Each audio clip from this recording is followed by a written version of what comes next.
Do you know the Kansas state flag is less than 100 years old? Originally, a state seal was used beginning in 1861, then a state banner. There was no official state flag until 1927. One of the many interesting details about our state flag's history, Thomas Lynch spent some time speaking with experts about the flag and what it means to Kansans.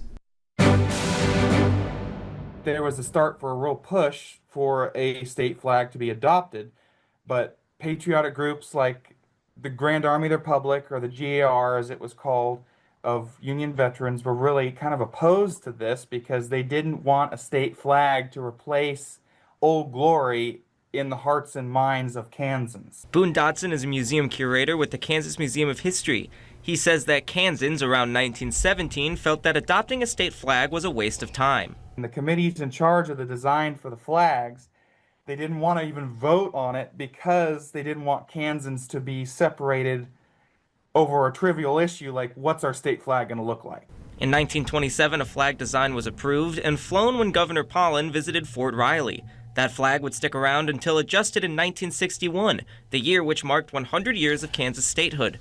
Other than a resizing of the flag in 1963, the flag design is the one we have today. And so we started selling flags in the 1950s to the state of Kansas, both U.S. and state of Kansas flags. Henry Helgerson grew up around flags as he worked for his dad's convention business. He loves the Kansas seal, which touches on everything Kansas stands for, from agriculture to the early settlers to the mountains in the distance. It's just a little symbol of everything. 2 wagons, no smoke over the cabin, smoke over the tower of the ship or the boat, and it spells out what the colors are supposed to be.